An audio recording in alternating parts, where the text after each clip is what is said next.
Hello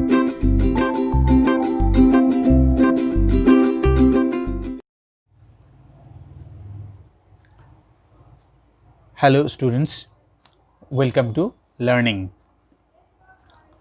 গত লেসনে আগের লেসনটাতে আমরা দ্য আইজ হ্যাবিটের প্রথম পার্টটা নিয়ে আলোচনা করছিলাম, বেশ খানিকটা অংশ আমরা আলোচনা করেছি। সেই আলোচনাটাকে আজকের লেসনে, আজকের এই ভিডিওটাতে আমরা সেই আলোচনাটাকেই আরও এগিয়ে নিয়ে যাব। তো গল্পটা আমাদের আগের দিন যেখানটায় শেষ হয়েছিল সেখানটাতে এরকম ছিল যে the narrator of the story, সে তার কো প্যাসেঞ্জার দ্য গার্ল তাকে জিজ্ঞাসা করছে যে আপনি কি খেয়াল করেছেন যে ট্রেনটা যখন মুভ করছে তখন মনে হচ্ছে যে আমরা একটা জায়গায় স্থির হয়ে আছি কিন্তু বাইরের গাছপালাগুলো দ্রুত সরে যাচ্ছে।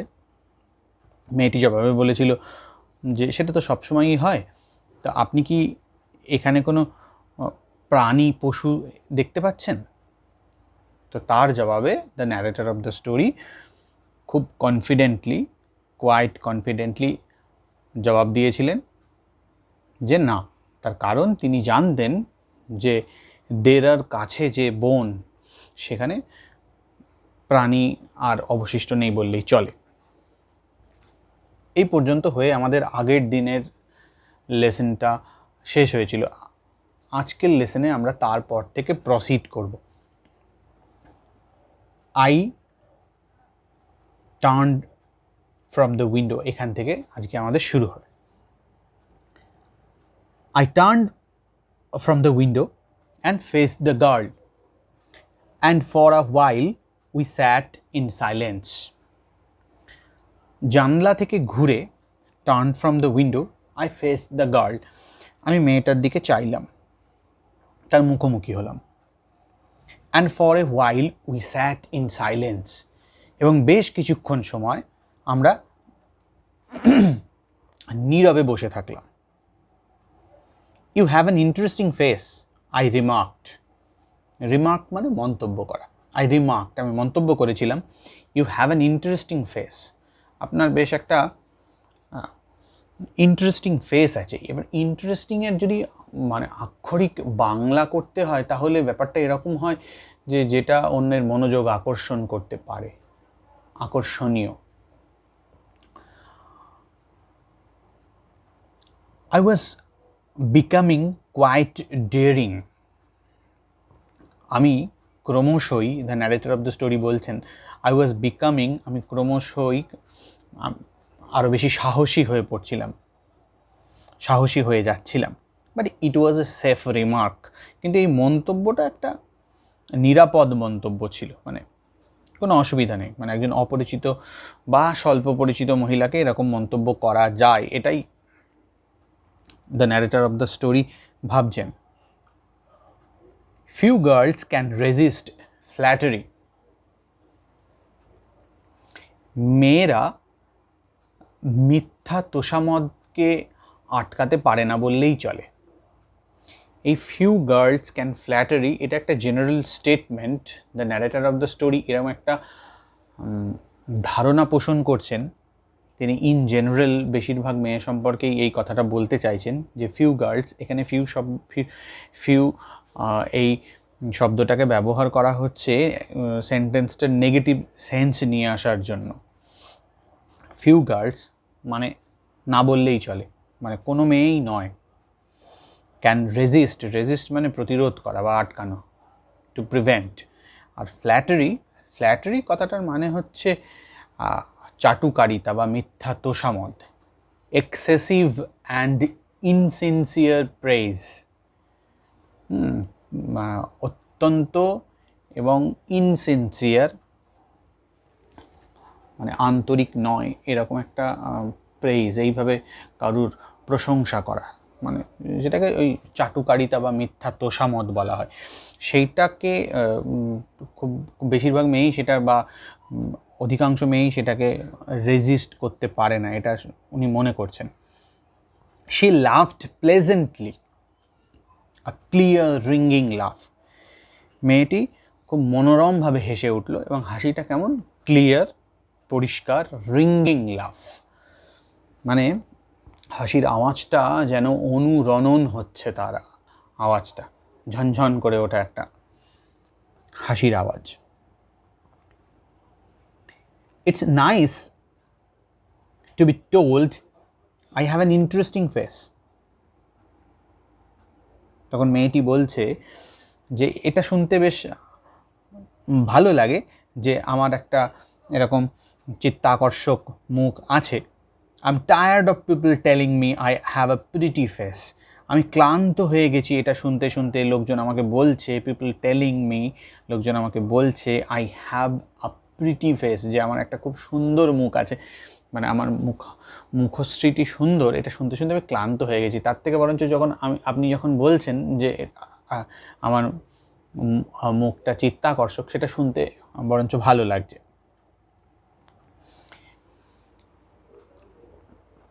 এখন একটা জিনিস কি, যেখানে the narrator of the story এই যে জেনারেল একটা স্টেটমেন্ট দিচ্ছে বা এরকম একটা মন্তব্য বা সেরকম ধারণা পোষণ করছে যে few girls can resist flattery, এবং তারপরে মেয়েটির রিয়াকশানে দেখা যাচ্ছে যে শি লাভড প্লেজেন্টলি, মানে সে কিন্তু মানে ওই যে ধারণাটা উনি পোষণ করলেন সেই ধারণাটাকেই কিন্তু সমর্থন করছে মেয়েটির রিয়াকশানটা।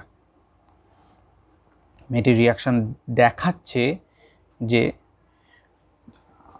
ন্যারেটর অফ দ্য স্টোরি যেটা বলছেন বা যে ধারণা পোষণ করছেন সেটা খুব একটা ভুল নয়, গল্পে সেরকমটাই দেখানো হচ্ছে। It's nice to be told, এবং তারপরে উনি যে কথাগুলো বলছেন, দ্য গার্ল, মেয়েটি যে কথাগুলো বলছে, সেই কথাগুলো অনেকটা ওই ধারণাটাকে সমর্থন করে। ওহ, so you do have a pretty face, thought I, and aloud I said, well, an interesting face can also be pretty. Oh, so you do have a pretty face. তাহলে আপনার একটা খুব সুন্দর মুখ আছে, মানে আপনাকে দেখতে সুন্দর। ইউ ডু হ্যাভ মানে আপনার আছে, ইউ ডু মানে এখানে এমফাসাইজ করছে ওই থাকাটার উপরে, মানে you certainly have a pretty face, মানে আপনার নিশ্চিতভাবেই একটা সুন্দর মুখ আছে, মানে সত্যিই আপনাকে দেখতে সুন্দর। Thought I, the narrator of the story এটা ভাবলেন, অ্যান্ড অ্যালাউড আই সেড, এবং তিনি জোরে কি বললেন, বললেন ওয়েল, যে বেশ, an interesting face can also be pretty, একটা চিত্তাকর্ষক মুখ তো নিশ্চয়ই সুন্দর হতেই পারে।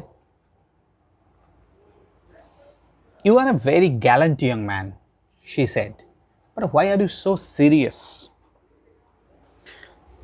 মেয়েটির মন্তব্যটা এখানে খুব ইন্টারেস্টিং। মেয়েটি দ্য ন্যারেটর অফ দ্য স্টোরিকে বলছে যে you are a very gallant young man. Gallant এই শব্দটার মানে হচ্ছে who is very brave, heroic, সাহসী। আরেকটা মানে হয় গ্যালেন্টের, সেটা হচ্ছে এরকম যে charmingly attentive and chivalrous to women, মানে এমন একজন মানুষ যে মানুষ মহিলাদেরকে যথাযথ সম্মান দিয়ে কথা বলে, এরকম একজন মানুষ। তার ক্ষেত্রে এই গ্যালেন্ট এই অ্যাডজেক্টিভটা ইউজ করা হয়। তো মেয়েটি দ্য ন্যারেটর অফ দ্য স্টোরিকে বলছে যে আপনি একজন গ্যালেন্ট ইয়ং ম্যান। আমরা ধরে নিলাম গ্যালেন্ট মিন্স ব্রেভ, হিরোইক, সাহসী। But why are you so serious? কিন্তু আপনি এত সিরিয়াস কেন? এখন একটা জিনিস এইখানটাতে লক্ষণীয় এই মন্তব্যটির ক্ষেত্রে, কারণ এই যে মেয়েটি, তার যদি কখনো তার ক্যারেক্টার সম্পর্কে যদি কখনো কোনো প্রশ্ন পরীক্ষাতে আসে, তাহলে কিন্তু এই মন্তব্যটা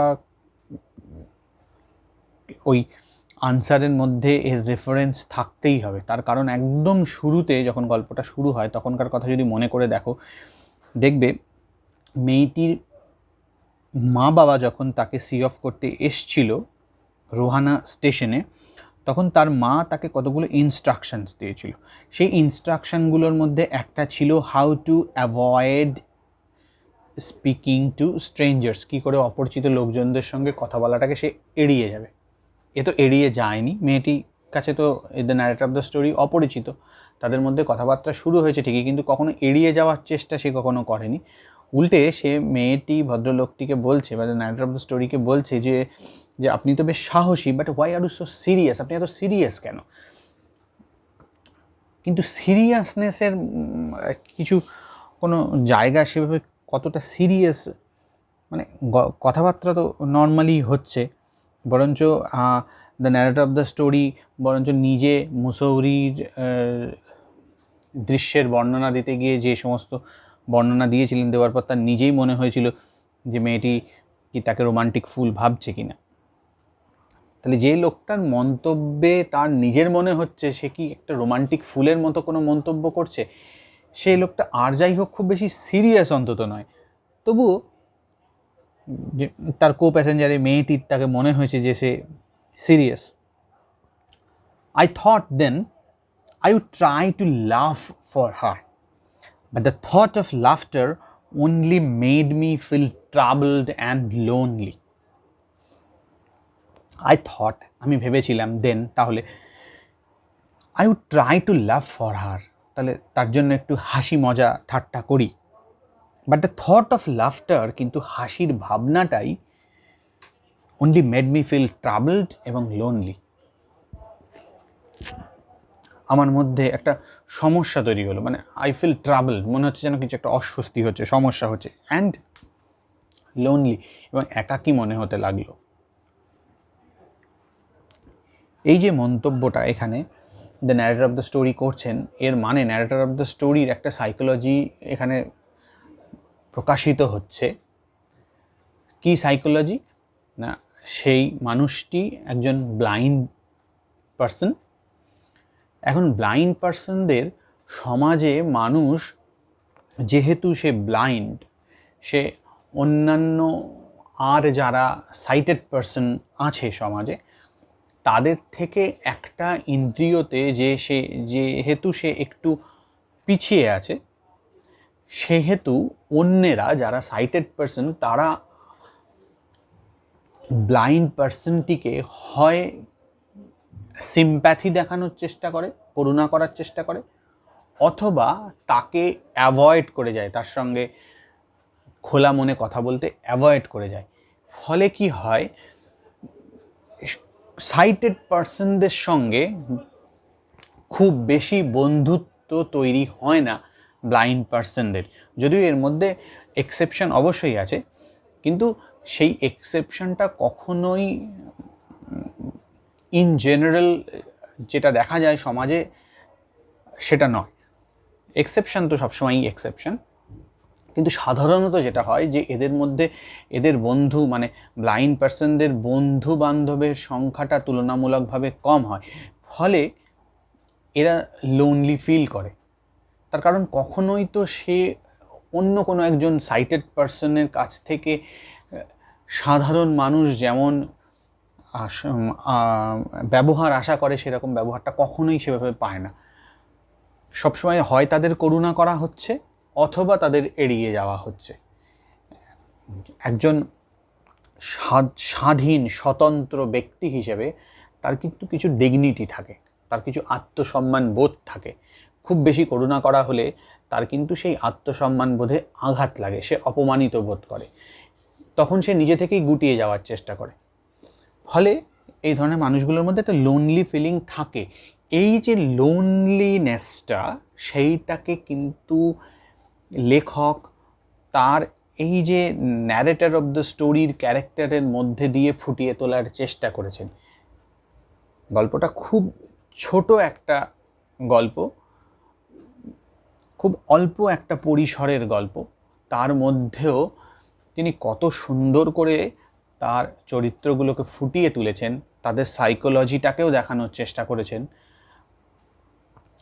এইটাই একজন লেখকের দ্য মাস্টারি ইন ক্যারেক্টারাইজেশন, মানে চরিত্র পরিস্ফুটনের ক্ষেত্রে তিনি কতটা দক্ষ সেইটাকে প্রমাণ করে এই ধরনের ছোট্ট ছোট্ট লাইন এবং এই খুঁটিনাটি ডিটেলগুলো।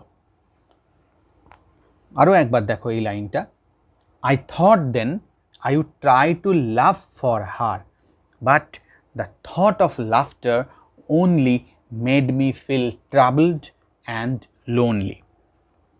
We'll soon be at your station, I said. আমি বললাম যে আমরা শীঘ্রই আপনার স্টেশনে পৌঁছাবো. Thank goodness it's a short journey.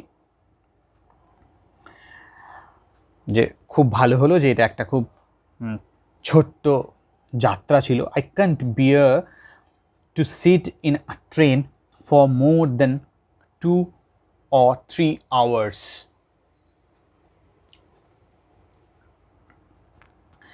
আমি ট্রেনে 2-3 ঘন্টার বেশি বসে থাকাটা সহ্য করতে পারি না. I can't bear মানে আমি সহ্য করতে পারি না, মানিয়ে নিতে পারি না. To sit in a train for more than 2 or 3 hours. 2-3 ঘন্টার বেশি ট্রেনে বসাটা আমার সহ্য হয় না. Yet I was prepared to sit there for almost any length of time just to listen her talking.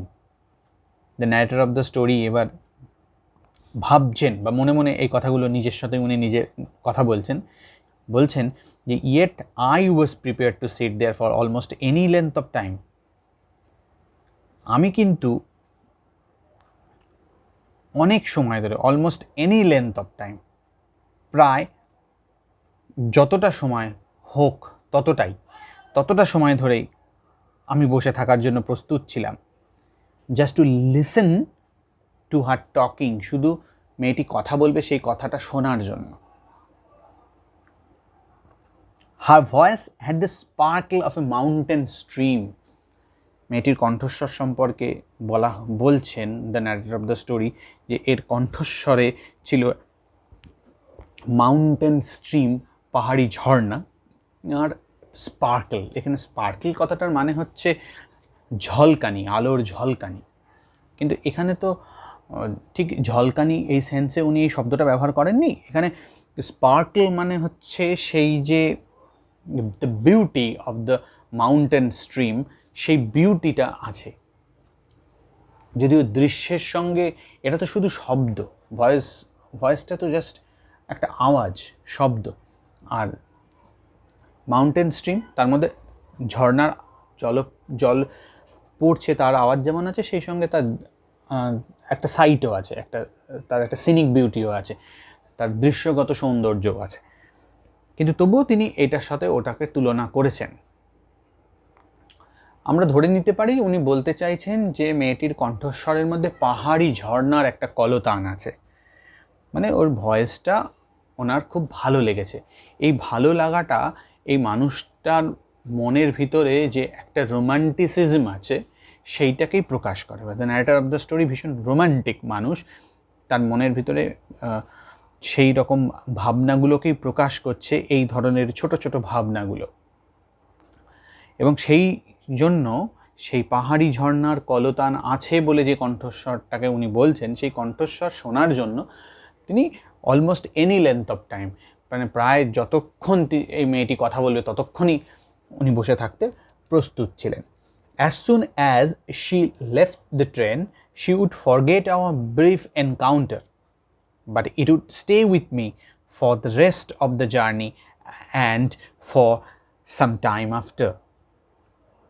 As soon as she left the train, যে মুহূর্তেই মেয়েটি ট্রেনটা ছেড়ে চলে যাবে, মানে যখনই সে নেমে যাবে, she would forget our brief encounter, সেই মুহূর্তেই সে আমাদের এই ছোট্ট সাক্ষাৎকারটিকে ভুলে যাবে. ব্রিফ মানে সংক্ষিপ্ত, ছোট্ট. এনকাউন্টার মানে এই যে মিটিংটা, এই যে সাক্ষাৎকারটা আমাদের, সেটা সম্পর্কে সে ভুলে যাবে. she would forget it. এইবার নিজের সম্পর্কে উনি বলছেন, but it would stay with me for the rest of the journey, কিন্তু বাকি যাত্রাপথটা এই স্মৃতি আমার সঙ্গে থাকবে, এই মিটিংটা আমি ভুলব না. And for some time after, এবং তারপরেও আরও কিছু সময়ও আমার সঙ্গে থাকবে এটা. মানে এই মেয়েটির এই সঙ্গটা দ্য ন্যারেটর অফ দ্য স্টোরির খুব পছন্দ হয়েছে, তার কণ্ঠস্বরও পছন্দ হয়েছে. সেই জন্য সে এইটা ভুলে যেতে পারছে না, চাইছে না ভুলে যেতে, দুটোই. The engine's whistle shrieked. The carriage wheels changed their sound and rhythm. The girl got up and began to collect her things. The engine's whistle, ইঞ্জিনের বাঁশি, shrieked, shriek মানে একটা ক্যাচ ক্যাচ করে হওয়া আওয়াজ, to make a high pitched screeching sound, to make a high pitched screeching sound, catch catch করে একটা আওয়াজ হওয়া, তো সেই রকমই হচ্ছে একটা আওয়াজ। The carriage wheels changed their sound and rhythm. The carriage মানে ট্রেনটার কথা বলা হচ্ছে, তার যে হুইলগুলো, চাকাগুলো, তো চেঞ্জ দেয়ার সাউন্ড, তাদের আওয়াজটা বদলাচ্ছে, অ্যান্ড রিদম, তার যে ছন্দটা সেটাও বদলাচ্ছে, মানে ট্রেনটা আস্তে আস্তে স্লো হয়ে আসছে, সেই জন্য তার আওয়াজের ধরনটা, তার ছন্দটা, সেগুলো সব বদলাতে শুরু করছে। The girl got up and began to collect her things, মেয়েটি উঠে পড়লো এবং তার জিনিসপত্র সব সে নিতে শুরু করলো, কালেক্ট করতে শুরু করলো। I wondered if she wore her hair in bun, or if it was plaited. Perhaps it was hanging loose over her shoulders, or was it cut very short? I wondered, আমি ভাবতে থাকলাম, একটু বিস্মিত হয়ে narrator of the story বলছেন যে তিনি ভাবতে শুরু করেছেন, if she wore her hair in bun, মানে মেয়েটি কি তার চুলটা খোঁপা বেঁধে রেখেছে, বান মিন্স খোঁপা, চুলটাকে কি খোঁপা বেঁধে রেখেছে, or if it was plated, নাকি এটাকে বিনুনি করা আছে, প্লেটেড মানে বিনুনি, বিনুনি করা আছে। পারহ্যাপস ইট ওয়াজ হ্যাঙ্গিং লুজ ওভার হার শোল্ডার্স, সম্ভবত, পারহ্যাপস মানে সম্ভবত, ইট ওয়াজ হ্যাঙ্গিং, এটা ঝুলে আছে, লুজ ওভার হার শোল্ডার্স, তার কাঁধের ওপরে খোলা অবস্থায়, লুজ মানে খুলে কাঁধের ওপর ছেড়ে রাখা আছে চুলটা। Or was it cut very short, নাকি এটা খুব ছোট ছোট করে কাটা। মেয়েটার চুল কেমন, মানে the hairstyle of the girl, the narrator of the story is trying to figure out the hairstyle of the girl. The train drew slowly into the station. ট্রেনটা ধীরে ধীরে স্টেশনে ঢুকলো। Outside there was the shouting of porters and vendors and a high-pitched female voice near the carriage door. That voice must have belonged to the girl's aunt. Outside, বাইরে, there was the shouting of porters, porter মানে কুলি, and vendors, বিক্রেতা, তাদের চেঁচামেচি শোনা যাচ্ছে, shouting শোনা যাচ্ছে, and a high pitched female voice, এবং একটা তীক্ষ্ণ উচ্চ কণ্ঠস্বর শোনা যাচ্ছে, মহিলার কণ্ঠস্বর, female voice, near the carriage door.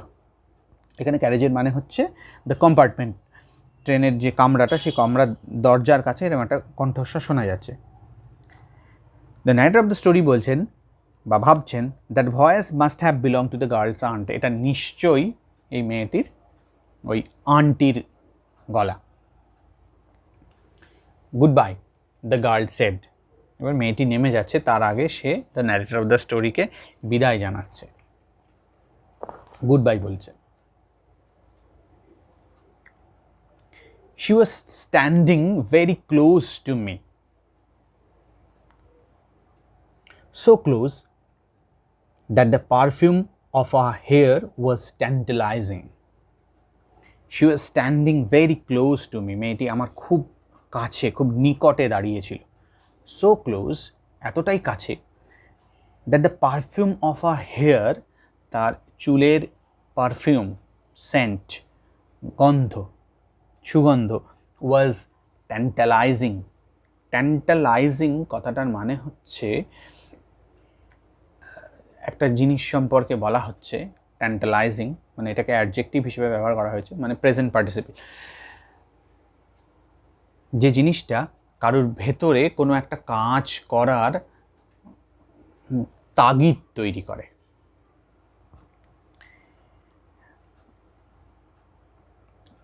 a desire to have or do something, কোনো কিছু করার বা কোনো কিছু পাওয়ার একটা ডিজায়ার তৈরি করে, একটা কামনা তৈরি করে। পারফিউম সম্পর্কে, the perfume of the hair of the girl সম্পর্কে the narrator of the story বলছেন যে সেটা ছিল খুব ট্যান্টালাইজিং। কি ডিজায়ারটা তৈরি করছে পরের সেন্টেন্সেই উনি বলছেন সেটা, I wanted to raise my hand and touch her hair but she moved away. আমি চেয়েছিলাম আমি চেয়েছিলাম টু রেইজ মাই হ্যান্ড, আমার হাতটাকে তুলতে, অ্যান্ড টাচ হার হেয়ার, তার চুল স্পর্শ করতে, বাট শি মুভড অ্যাওয়ে, কিন্তু সে সরে গিয়েছিল। Only the scent of perfume still lingered where she had stood, যেখানে সে দাঁড়িয়েছিল, where she had stood, যেখানে সে দাঁড়িয়েছিল, only the scent of perfume, সেই গন্ধের ঘ্রাণ বা সুঘ্রাণ, still lingered, লিঙ্গার কথার মানে হচ্ছে to stay in a place longer than necessary, মানে অনেকক্ষণ ধরে কোনো একটা জায়গায় থাকা, মানে গন্ধটা বা সুগন্ধটা সেই যে জায়গাটাতে মেয়েটা ছিল সেই জায়গাটাতে তখনও রয়ে গেছে। Still lingered where the girl had stood.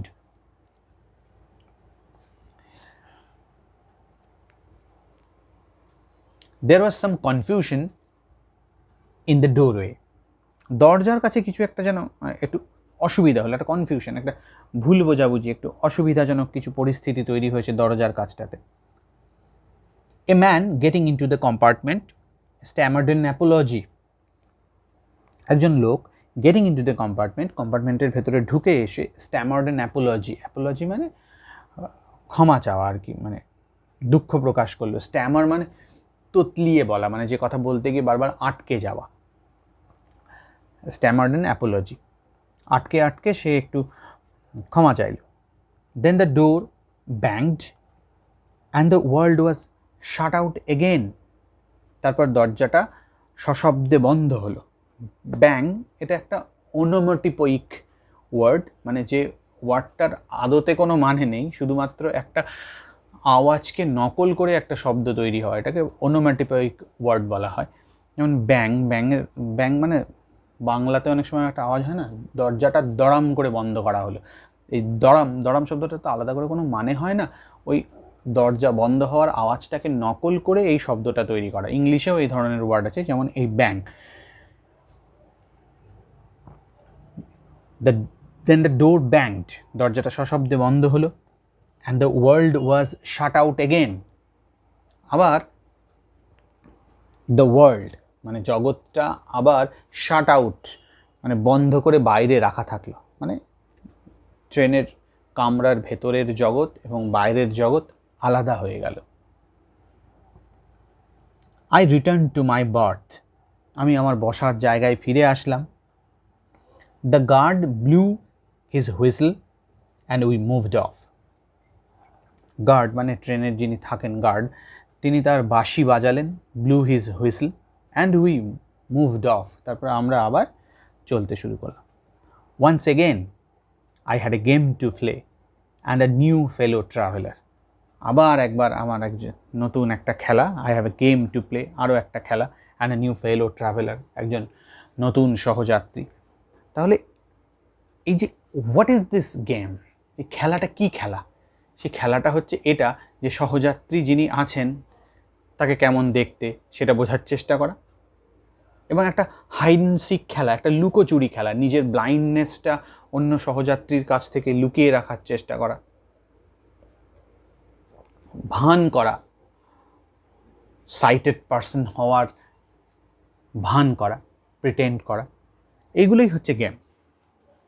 সেই গেমের কথাই উনি বলছেন, মানে উনি ব্যাপারটাকে, the narrator of the story, এই এতক্ষণ ধরে মেয়েটির সাথে যেটা করেছে এর মধ্যে ওনার সিনসিয়ারিটি আছে খানিকটা ওনার রোমান্টিসিজম আছে, এবং খানিকটা এই পুরো ব্যাপারটাকে উনি গেম হিসেবে নেন, খেলা হিসেবে নেন। এগুলো পুরোটাই ওর ভেতরে একটা ভীষণ লোনলি পার্সন আছে, সেইটাকেই কিন্তু আদতে সেই দিকেই হিন্ট করে এই সমস্ত ছোট্ট ছোট্ট ডিটেলিংগুলো, ছোট্ট ছোট্ট খুঁটিনাটি বর্ণনাগুলো। The train gathered speed, the wheels took up their song, the carriage groaned and shook, train gathered speed, মানে ট্রেনটা এবার জোরে চলতে শুরু করেছে।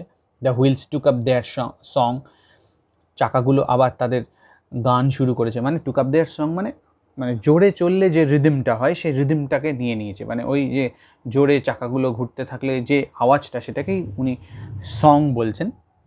The wheels took up their song, আবার আগের মতো আওয়াজ হতে শুরু করেছে। দ্য ক্যারেজ গ্রোন্ড অ্যান্ড শোক, এবং পুরো ট্রেনটাতে যে আওয়াজটা হচ্ছে সেটাকে উনি বলছেন গ্রোন্ড। গ্রোন মানে গোঙানি, গোঙানির মতো একটা আওয়াজ হতে হতে ট্রেনটা যাচ্ছে। অ্যান্ড শুক, এবং ট্রেনটা যাচ্ছে বলে যে দুলছে সেই দোলানির কথা বলছেন, দুলতে দুলতে ট্রেনটা আওয়াজ করতে করতে যাচ্ছে। I found the window and sat in front of it, আমি জানলার কাছে বসলাম। আই ফাউন্ড দ্য উইন্ডো, জানলাটাকে খুঁজে নিলাম। And sat in front of, তার সামনে বসলাম।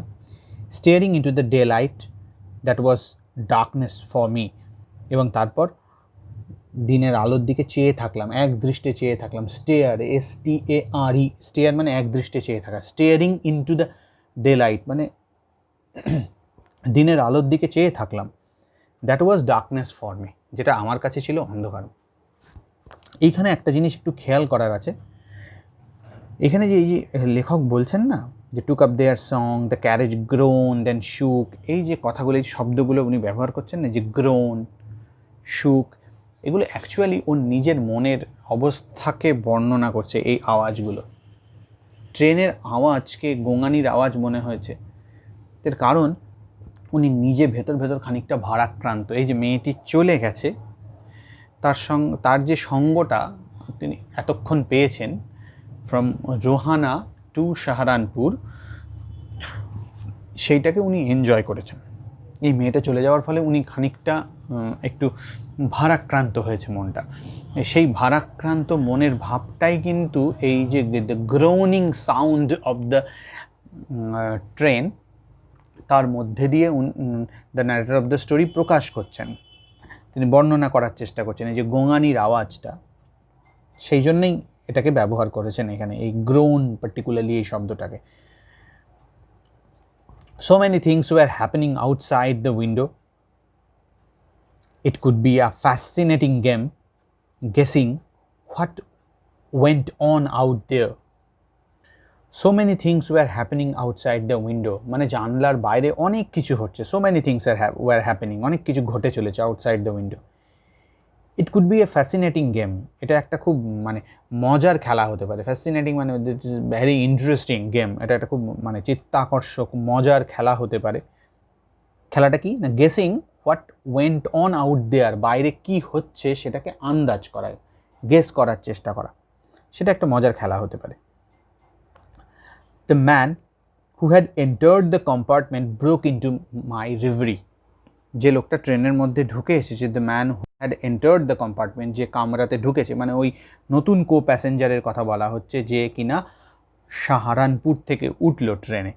মেয়েটি নামলো এবং নতুন কো প্যাসেঞ্জারটি উঠলো, তার কথা বলা হচ্ছে। সে, এবং বোঝা যাচ্ছে যে এবারের লোকটি একজন মেল। দ্য ম্যান বলেই দিয়েছে, the man who had entered the compartment broke into my reverie. Reverie means day dreaming, মানে দিবা স্বপ্ন। মানে উনি দিবা স্বপ্ন বলতে কোনটাকে বলছেন বলছি, সেটা দিবা স্বপ্নর মধ্যে সে দিবা স্বপ্নটাকে ভেঙে দিলেন মানুষটা। ব্রোক ইন্টু মানে ভেঙে ঢুকে পড়লেন আমার দিবা স্বপ্নের মধ্যে, মানে উনি ইন্টারাক্ট করার চেষ্টা করছেন এবার আমাদের ন্যারেটর অফ দ্য স্টোরির সঙ্গে, কোনোভাবে যোগাযোগ করার চেষ্টা করছেন, কথা বলার চেষ্টা করছেন। কি হয়েছে, রেভারিটা কি না, রেভারিটা হচ্ছে এই যে মেয়েটি নেমে যাওয়ার পর ন্যারেটর অফ দ্য স্টোরি এই যে জানলার কাছে বসে যা কিছু ভাবছে, ট্রেনের আওয়াজ শুনছে, হ্যাঁ মন দিয়ে ওই যে শুনেছে একজন ঢুকেছে, সে অ্যাপোলজি চেয়েছে বাইরের জগতের সঙ্গে, আবার বিচ্ছিন্ন হয়ে গেছে, আবার ট্রেনটা চলতে শুরু করেছে, সে ভাবছে আমার আবার একটা নতুন ফেলো প্যাসেঞ্জার, আর নিউ গেম টু প্লে, এই যে সমস্ত জিনিসগুলো ভাবছে, ট্রেনের আওয়াজ শুনছে, বাইরে কি হচ্ছে সেটা ভাবাটাকে একটা ফ্যাসিনেটিং গেম বলে মনে হচ্ছে। এই যে নিজের ভাবনার মধ্যে উনি আচ্ছন্ন হয়ে আছেন, এইটাকেই উনি বলছেন the reverie, broke into my reverie. এটাই হচ্ছে ওনার দিবা স্বপ্ন, এবং এই নতুন কো প্যাসেঞ্জার সেই দিবা স্বপ্নের মধ্যে ঢুকে পড়েছেন। কি বলছেন নতুন co passenger? You must be disappointed, he said. তিনি বললেন আপনি নিশ্চয়ই খুব হতাশ হবেন। ডিসঅ্যাপয়েন্ট মানে হতাশ হওয়া। ইউ মাস্ট বি ডিসঅ্যাপয়েন্টেড, আপনি নিশ্চয়ই খুব হতাশ হবেন। I am not nearly as attractive a travelling companion as the one who just left. As the one, তার মতন, হু জাস্ট লেফট, যিনি এই মাত্র নেমে গেলেন, তার ধার কাছ দিয়েও মানে তার কাছাকাছি পর্যন্তও আমি আকর্ষণীয় একজন সহযাত্রী নই। ট্রাভেলিং কম্প্যানিয়ন মানে সহযাত্রী। নিয়ারলি অ্যাট্রাকটিভ মানে কাছাকাছি পর্যন্ত আকর্ষণীয়। নট নিয়ারলি অ্যাট্রাকটিভ মানে তার কাছাকাছি পর্যন্ত আকর্ষণীয় নই, মানে এতক্ষণ পর্যন্ত। নতুন কো প্যাসেঞ্জার বলতে চাইছেন যে এতক্ষণ পর্যন্ত দ্য ন্যারেটর অফ দ্য স্টোরির সঙ্গে যে ট্রাভেলিং কম্প্যানিয়ন ছিলেন, মানে ওই মেয়েটির কথা বলা হচ্ছে, সে অনেক বেশি আকর্ষণীয়, অ্যাট্রাকটিভ। সেই তুলনায় সে মেয়েটি যতটা আকর্ষণীয়, সেই তুলনায় তিনি নিজে মানে নতুন কো প্যাসেঞ্জার মোটেই ততটা আকর্ষণীয় নন, এটা উনি বলতে চাইছেন। She was an interesting girl, I said. আমি বললাম ও খুব মানে ইন্টারেস্টিং গার্ল, খুব বেশ চিত্তাকর্ষক, যে খুব মজার একটি মেয়ে। Can you tell me, did she keep her hair long or short? আপনি কি বলতে পারেন আমাকে, ক্যান ইউ টেল মি, আপনি কি আমাকে বলতে পারেন, did she keep her hair long or short? ওর চুলটা লম্বা ছিল না ছোট ছিল? I don't remember, he said, sounding puzzled. তাকে খানিকটা হতভম্ব শোনালো। Sounding puzzled, confused. পাজলড মানে কনফিউজড, সে খানিকটা দ্বিধাগ্রস্ত হয়ে পড়েছে, মানে ঠিক মনে করতে পারছে না, সেই জন্য সে বলছে। এবং সে কি বলছে যে আই ডোন্ট রিমেম্বার, আমার ঠিক মনে নেই। It was her eyes I noticed, not her hair. তার চোখগুলো আমি লক্ষ্য করেছি। আই নোটিসড, আমি লক্ষ্য করেছি। আইজ, তার চোখ। নট আর হেয়ার, তার চুলের দিকে আমি ঠিক নজর করিনি। She had beautiful eyes but they were of no use to her. তার খুব সুন্দর চোখ আছে, কিন্তু সেগুলো তার কাজে লাগে না। But they were of no use to her, সেগুলো তার কোনো কাজে লাগে না। শি ওয়াজ কমপ্লিটলি ব্লাইন্ড, মেয়েটি একেবারে অন্ধ। ডিডন্ট ইউ নোটিস, আপনি লক্ষ্য করেননি?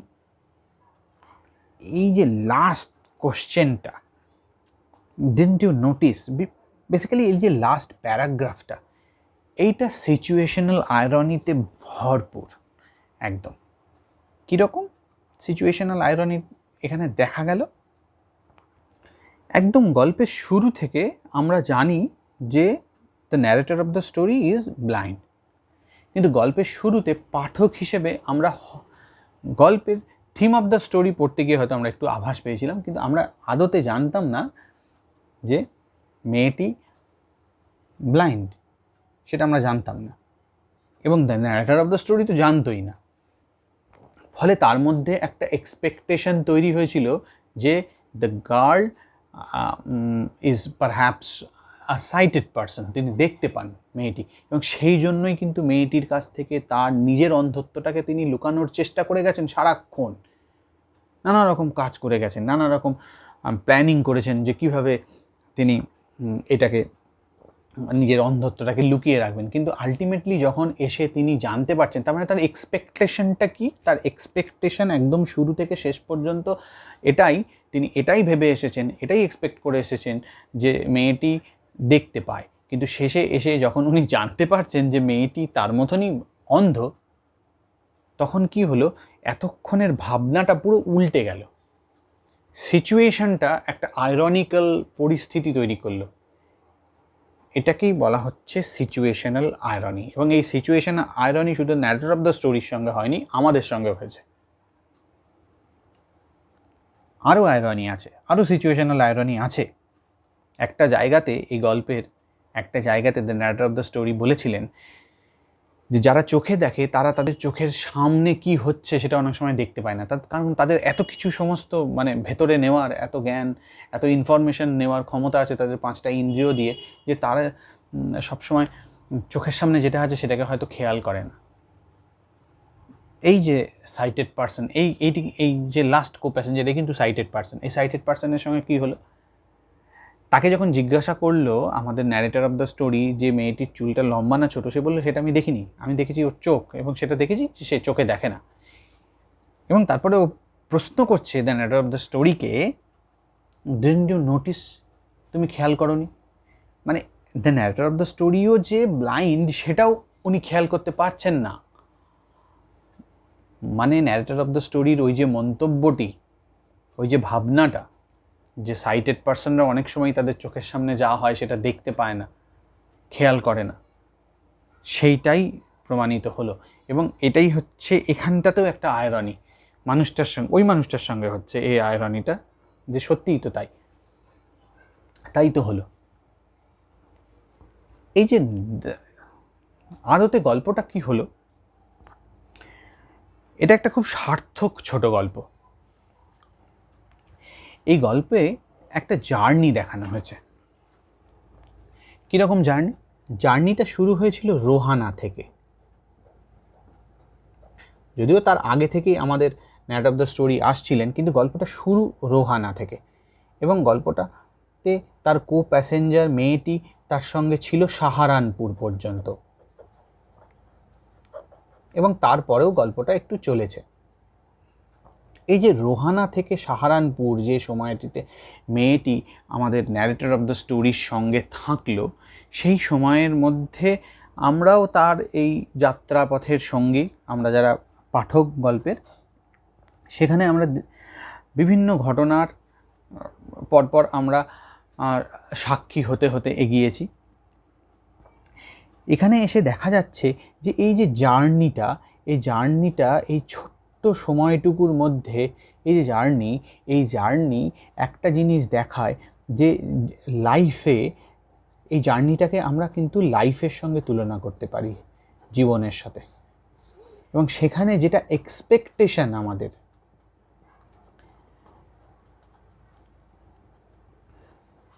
যেটা এক্সপেকটেশন, সেটা অনেক সময়ই ফুলফিল হয় না,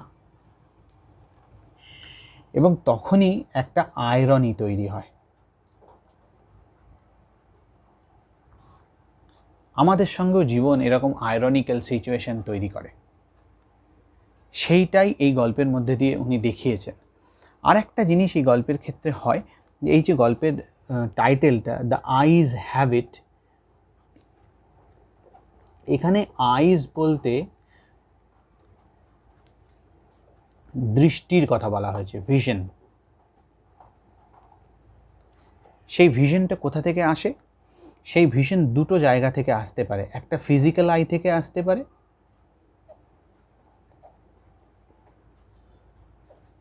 আবার মেন্টাল আই থেকেও আসতে পারে।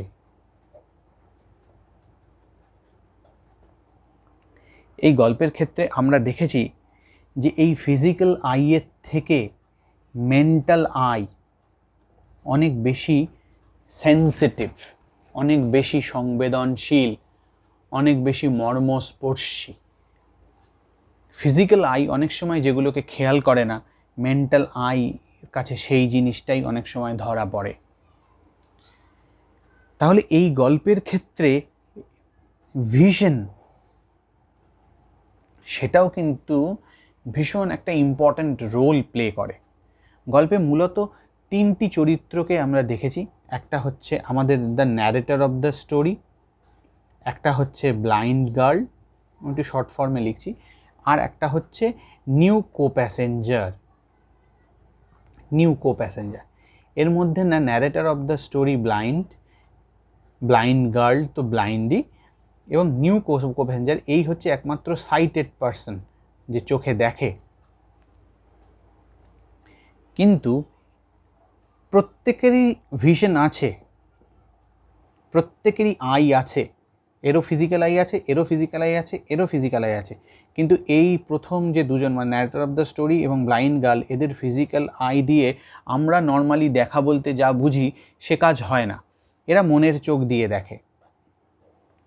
কিন্তু নতুন কো প্যাসেঞ্জার লাস্ট যে সাহারানপুর স্টেশন থেকে ট্রেনে উঠলো, এই যে নিউ কো প্যাসেঞ্জার, তিনি সাইটেড পারসন, তিনি চোখে দেখতে পান, তার আর ফিজিক্যাল আই দিয়ে নর্মালি আমরা যে কাজ বুঝি ফিজিক্যাল আই দিয়ে যেটা হয় সে কাজ তার ক্ষেত্রে হয়, তিনি দেখেন, কিন্তু তার মেন্টাল আই ততটা সেন্সিটিভ নয়।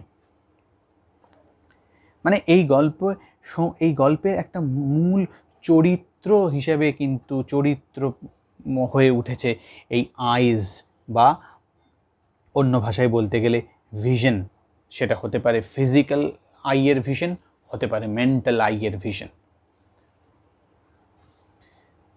সেই জন্য এই গল্পটার নাম হচ্ছে the eyes have it.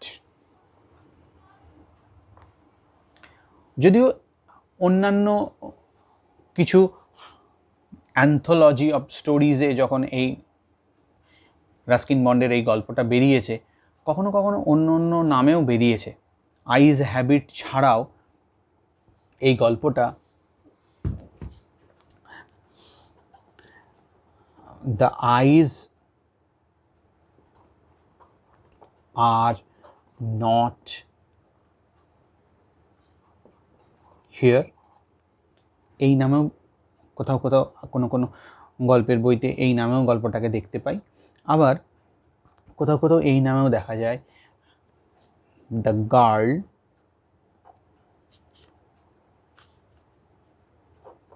On the train, এই নামেও আমরা দেখি। কিন্তু আমাদের এখানে পাঠ্য হিসেবে গল্পটিকে আইজ হ্যাবিট এই নামেই দেওয়া হয়েছে, সুতরাং আমরা এইটার দিকেই মূলত ফোকাস করব। তো এই ছিল মোটামুটি গল্পটা, এই ছিল এর সিচুয়েশনাল আয়রনি। পরবর্তী কোনো একটা ভিডিওতে আমরা এটার আরেকটু ডিপার অ্যানালিসিস করার চেষ্টা করব পরীক্ষার দৃষ্টিভঙ্গিতে, মানে পরীক্ষাতে কোন ধরনের প্রশ্ন আসে এবং কোন ধরনের প্রশ্ন আসলে এক্স্যাক্টলি আমাদের সেই প্রশ্নের উত্তরে কোন কোন পয়েন্টগুলো কভার করা উচিত সেটা নিয়ে আমরা পরে কখনো আলোচনা করব। তো আজকের লেসনটা এই পর্যন্তই থাকলো। আশা করি তোমরা মোটামুটি গল্পটা বুঝতে পেরেছো। যদি কারোর ভেতরে কোনো কনফিউশন থাকে, কোনো প্রশ্ন থাকে, তোমরা কমেন্ট বক্সে আমাকে জিজ্ঞাসা করতেই পারো। তো আজকের জন্য এই পর্যন্তই। সবাই ভালো থেকো, সুস্থ থেকো। Thank you for watching.